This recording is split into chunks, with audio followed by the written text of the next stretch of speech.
100வது சங்கீதம் அதனுடைய 3வது வசனத்தை வேகமாய் வாசிக்க கேட்போம்.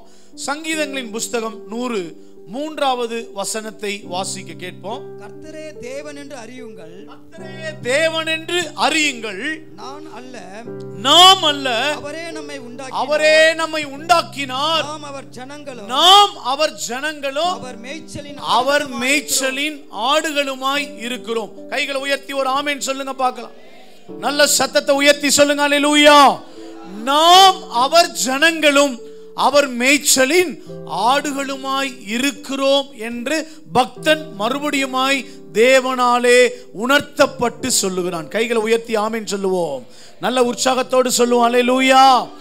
ஆனா எந்த ஒரு பிள்ளையால் மேய்ச்சல் கிடைக்கும் என்றால் கர்த்தரே தெய்வம் என்று அறிந்த பிள்ளையின் வாழ்க்கையில் தான் ஒரு மேய்ச்சலை அனுபவிக்கின்ற ஆடுகளாக மாற முடியும். கரங்களை உயர்த்தி ஒரு ஆமென். கர்த்தரே தெய்வம் என்று அறிந்த பிள்ளைகளின் வாழ்க்கையிலே மேய்ச்சலை ஆண்டவரால் தர முடியும். மனுஷனை அறிந்தவர்கள், அரசியல்வாதிகளை அறிந்தவர்கள், உலக பிரகாரமான சினிமாக்காரர்களை அறிந்தவர்கள், இன்றைக்கு நிறைய ரட்சிக்கப்பட்ட பிள்ளைகளே தேவனை அறிந்து கொள்ள முடியவில்லை, தேவனுடைய ரகசியத்தை அறிந்து கொள்ள முடியவில்லை, தேவனுடைய திட்டங்களை அறிந்து கொள்ள முடியவில்லை, தேவனுடைய அற்புதத்தையும் அதிசயத்தையும் அறிந்து கொள்ள முடியல. அதனாலதான் இன்னைய வரைக்கும் கஷ்டப்பட்டு அடுத்தவருடைய கையையும் அடுத்தவருடைய உதவியையும் அநேக ரட்சிக்கப்பட்ட விசுவாசியே நாடிக்கொண்டிருக்கிறார்கள்.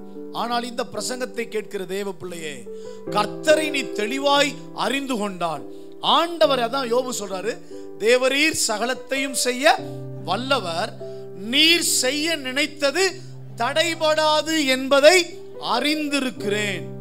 ஆண்டவர் எல்லாவற்றையும் என் வாழ்க்கையில் செய்வார், என்னை கைவிட மாட்டார், அவர் எனக்கென்று செய்ய போகிற ஒரு காரியம் தடைபடாது என்பதை இந்த பக்தன், இந்த யோபு சரியாய் வாழ்க்கையிலே அறிந்திருந்தார்.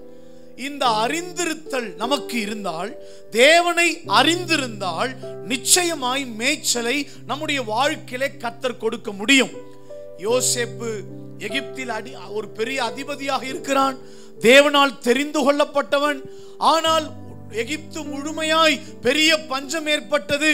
ஆனால் அத்தனை பஞ்சத்தின் சமயத்திலும் அவன் தேவனை சரியாய் அறிந்திருந்தபடினாலே அவன் ஆட்சி செய்கின்ற அந்த காலத்திலும் அந்த இடத்திலும் பஞ்சம் வந்தாலும் ஜனங்களை மேய்ச்சலோடு போஷித்தான்.